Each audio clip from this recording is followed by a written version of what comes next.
नमस्कार सभी लोग को। देखिए, आप सभी के विशेष रूप से क्लास 10th और क्लास 12th के जो बोर्ड एग्ज़ाम हैं, जिसमें मुख्य रूप से हिंदी विषय की परीक्षा के बारे में आज चर्चा करने जा रहे हैं। हम जो मैम बैठी हुई हैं, जिनका नाम विमला जी है और ये हिंदी की बहुत ही विशेषज्ञ टीचर हैं।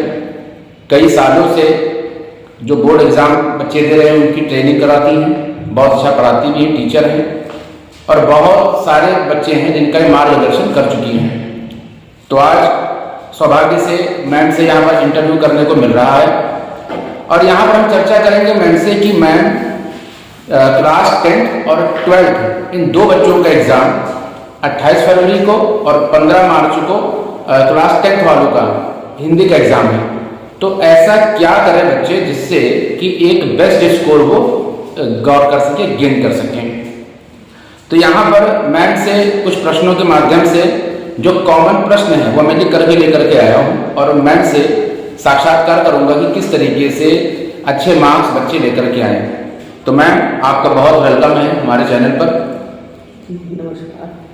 देखिए मैम, सबसे पहला प्रश्न है, मैं कुछ प्रश्न आपके सामने लेकर के आया हूँ और ये कॉमन क्वेश्चंस हैं जो बच्चे अक्सर पूछते हैं, तो मैं उन्हीं क्वेश्चंस को नोट करके लेकर के आया हूँ।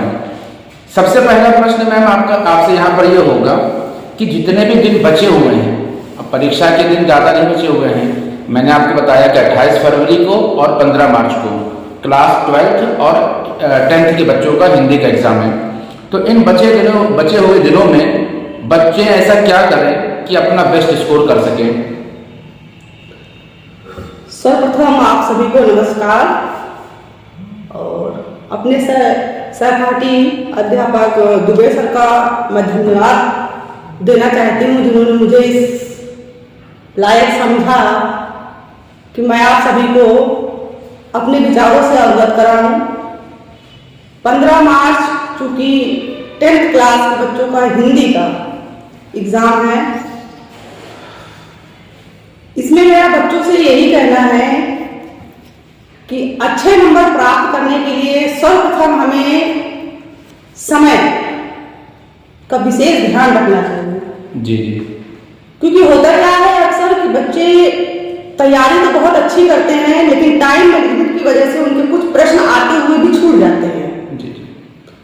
तो अच्छे स्कोर के लिए अच्छी तैयारी सबसे पहले हमें समय को ध्यान में रखते हुए करना चाहिए और जिसके लिए प्रत्येक विद्यालय में पहले से भी प्री बोर्ड एग्जाम कंडक्ट कराए जाते हैं, जिसके पीछे उद्देश्य यही होता है कि एक बच्चे प्रश्न का पैटर्न समझ पाए कि किस तरह से प्रश्न आ सकते हैं।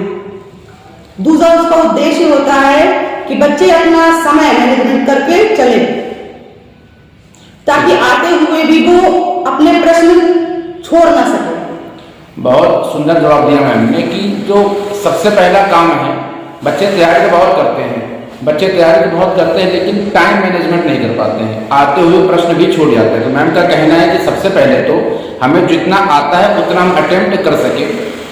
मैम से दूसरा प्रश्न यहाँ पर ये होगा कि बहुत सारे बच्चे ऐसे हैं जब एग्ज़ाम सर पर होता है तो वो क्या करते हैं, पूरी किताब लेकर के बैठ जाते हैं। कुछ बच्चे ऐसे होते हैं जो मार्केट में अलग अलग जो कंपनियां हैं, जो ब्रांड हैं, वो अपने अपने क्वेश्चन बैंक प्रोवाइड करवाते हैं। कुछ बच्चे ऐसे होते हैं जो रिवीजन करने के लिए नोट्स का सहारा लेते हैं। तो मैम यहाँ पर क्या चीज़ करना चाहिए, क्या चीज़ें बेस्ट होंगी? बुक बेस्ट होगी या क्वेश्चन बैंक जो मार्केट में आ रहे हैं, या अपने बनाए हुए नोट्स ये काम आते हैं? इसमें तो मेरा यही विचार है कि बच्चे तो मार्केट में उपलब्ध पुस्तकों को परचेज करें, खरीदें, पढ़ें, लेकिन जो प्रॉपर तैयारी है वो आपके सेल्फ नोट से ही होनी है।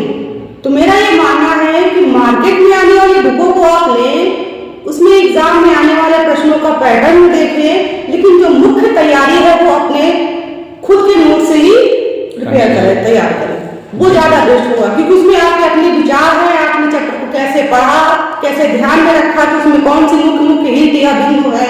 तो मेरे हिसाब से सेल्फ नोट से ही ज़्यादा मानना है। बहुत सुंदर मैम यहाँ पर किसी बच्चे ने पूछा था कि पढ़ते तो बहुत हैं लेकिन समस्या ये आती है कि एग्जाम टाइम में जितना भी वो याद करते हैं वो भूल जाते हैं। तो इस समस्या को कैसे टैकल करें, इसके बारे में आप क्या कहेंगे? इस प्रकार के जो बच्चे होते हैं, सबसे पहले उनका अपना खुद का आत्मविश्वास वो कहीं ना कहीं उनका साथ छोड़ने लगता है जी। एक भय उन्हें सताता है कि कहीं मुझसे ये प्रश्न छूट न जाए और यही आ गया तो क्या करेंगे। तो मेरा ऐसे बच्चों से सर्वप्रथम यही कहना है कि वो अपने धैर्य का साथ न छोड़े और अपना आत्मविश्वास पहले से अपेक्षा और ज्यादा बना के चले। इसके लिए उन्हें क्या करना है, जितना भी पढ़ाया गया है उसमें कुछ नया और चेंजमेंट करने का प्रयास ना करें, क्योंकि ये समय लिमिटेशन बहुत ही कम होता है हमारे पास में एग्जाम के समय।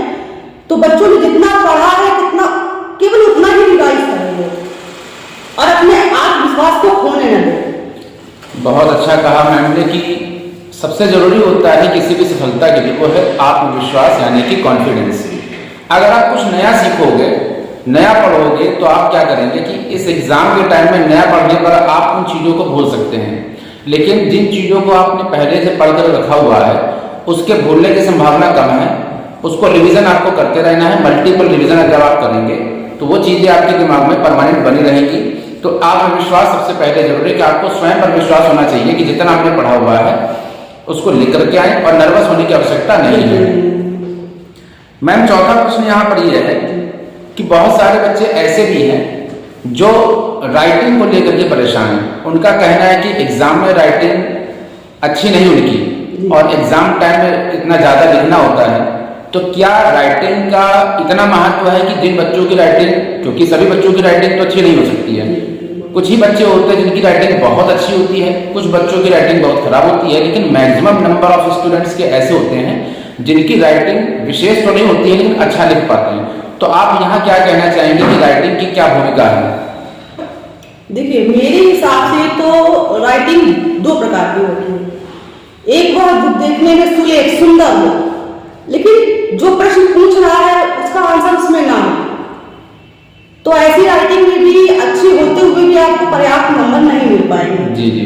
दूसरी राइटिंग होती है बच्चा शुद्ध लेख, मेरे हिसाब से शुद्ध लेख होता है जिसमें स्पेलिंग मात्राओं का मिस्टेक ना हो। मेरे हिसाब से वो शुद्ध लेख है।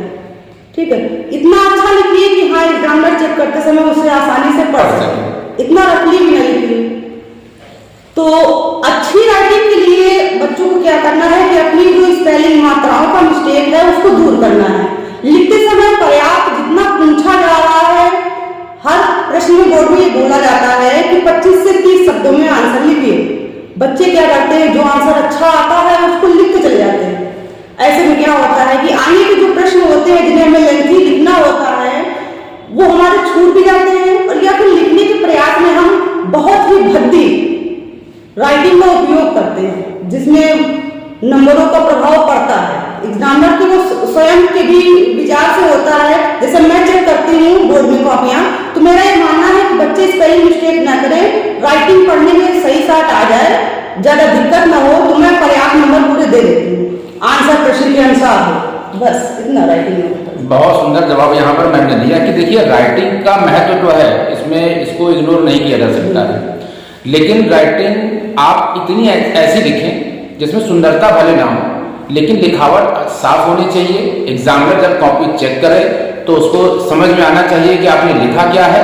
और दूसरी महत्वपूर्ण चीज यह है कि आप अपनी राइटिंग में स्पेलिंग्स का ध्यान रखें, मात्राओं का ध्यान रखें, उसमें गलती नहीं होनी चाहिए। नेक्स्ट क्वेश्चन में मैम से है, मैम आप कुछ ऐसे टिप्स दीजिए जिससे बच्चे जो एवरेज तैयारी कर रहे हैं, जिनकी तैयारी एवरेज है, वो कुछ अच्छे मार्क्स गेन कर सके। इतने बचे हुए दिनों में किन किन बातों का ध्यान रखें जिससे वो एवरेज से अच्छे मार्क्स की ओर जा सकें? एवरेज मार्क्स लाने वाले बच्चों से मेरा इतना ही कहना है कि जितना स्कूल में पढ़ाया गया है, पूरे साल आपने जो तैयारी की है उसका रिवीजन करें।